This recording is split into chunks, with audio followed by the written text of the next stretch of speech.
Hi hello guys, मैं आपके लिए लाया हूँ एक और न्यू स्टोरी जो मेहंदीपुर बालाजी मंदिर के ऊपर है। ये स्टोरी रियल है। मेहंदीपुर बालाजी मंदिर राजस्थान के दौसा जिले में एक प्रसिद्ध मंदिर है जो हनुमान जी को समर्पित है और यहाँ बालाजी के साथ भैरव बाबा और प्रेतराज सरकार की पूजा भी होती है।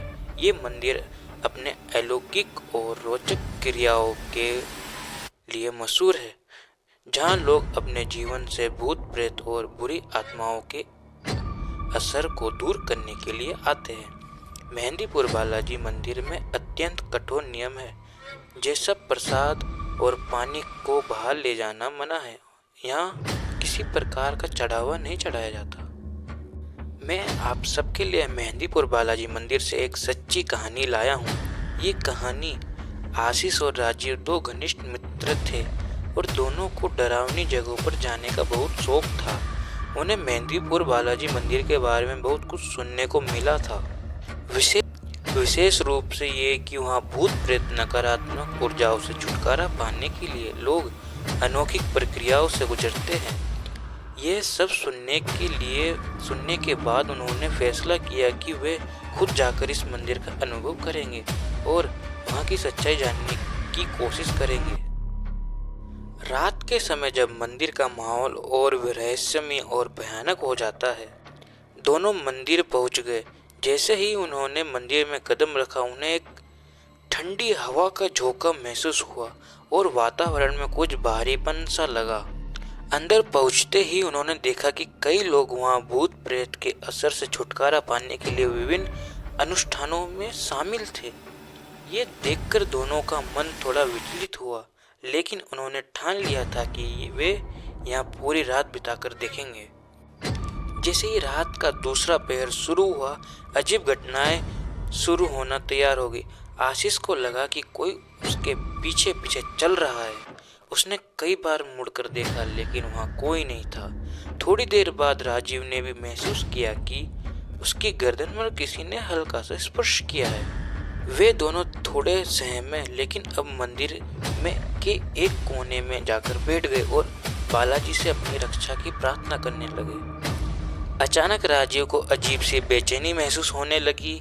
उसके शरीर में थरथराहट होने लगी और उसकी आंखों में एक अजीब सी चमक आ गई। आशीष ने यह देखा तो घबरा गया, क्योंकि राजीव के हाव भाव बदल चुके थे। उसने राजीव को संभालने की कोशिश की, लेकिन तभी राजीव जोर जोर से चीखने लगा और उसकी आवाज़ बदलने लगी, जैसे कि किसी और की हो। आशीष को समझ नहीं आ रहा था कि वह क्या करे। उसने मदद के लिए पुजारी को बुलाया।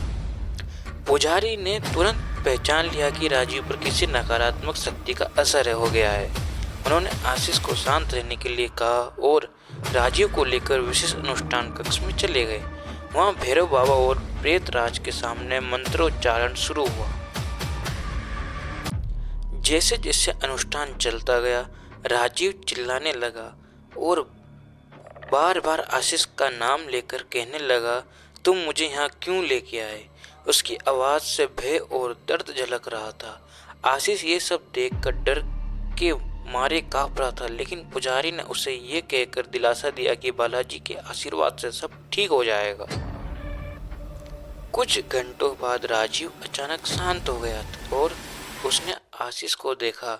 उसकी आंखों में अब वही पुरानी मासूमियत लौट आई थी और उसने धीमे स्वर में पूछा, आशीष, हम कहाँ हैं? उसे कुछ भी याद नहीं था कि उसके साथ क्या हुआ था। पुजारी ने दोनों को मंदिर की सीमा से बाहर जाने के लिए कहा और समझाया कि वे जो हुआ वे बालाजी और भैरव बाबा के आशीर्वाद से टल गया है।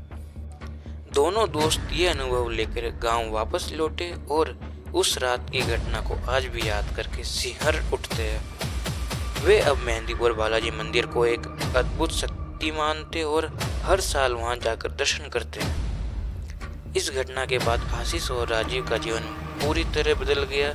उनकी बालाजी और भैरव बाबा में गहरी आस्था हो गई और वे दूसरों को भी इस मंदिर की शक्ति के बारे में बताते हैं।